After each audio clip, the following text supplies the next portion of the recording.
by Bharat SharmaSingapore, September 24. PTI If Singapore was already not happening enough, it gets its additional dose of energy from the Grand Prix, which has established its rightful place on the ever-credited Formula One calendar in less than a decade.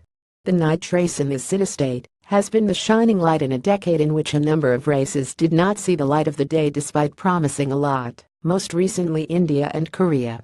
There are tangible reasons why the event has gone on to become arguably the most popular of the 5 races held in Asia.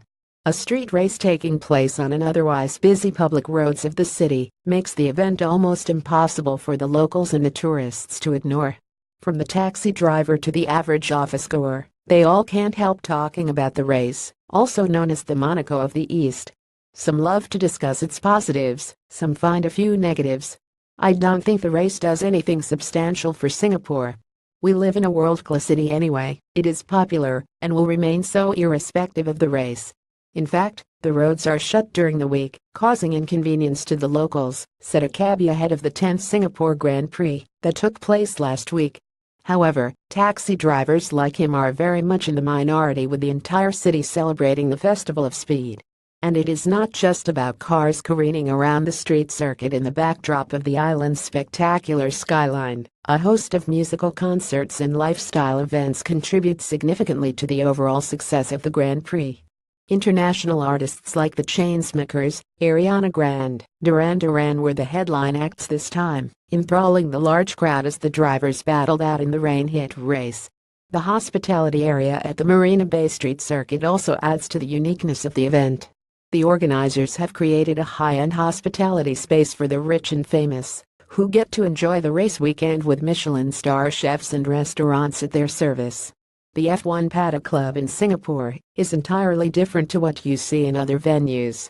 We wanted to do something unique, and every year we try to do something different, said Michael Roche, executive director at Singapore GP. While the Singaporean residents may have a diverse opinion, the government certainly thinks that the race has boosted the global image of the city.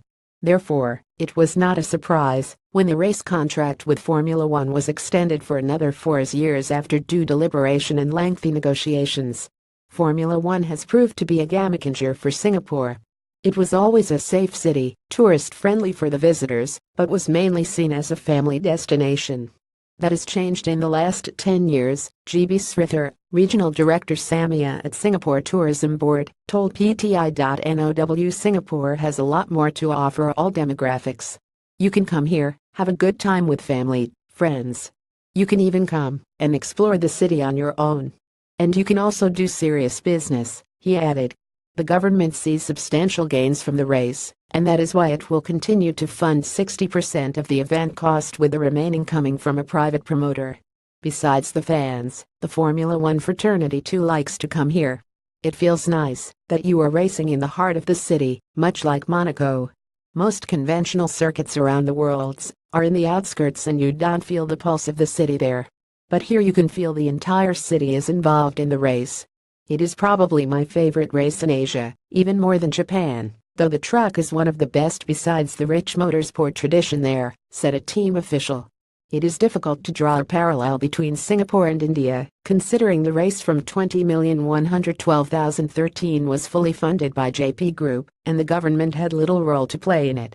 The promoters, despite their limitations, did a commendable job until they landed into serious financial problems, and the race was taken off the Formula One roster. Though the race is unlikely to return in the near future, the government's interest in the global sport will go a long way in sending the right feelers to the F1 fraternity, which remains as apprehensive as ever about India. Taking a cue from Singapore, one hopes that the Indian government would wake up to the benefits of hosting a Grand Prix.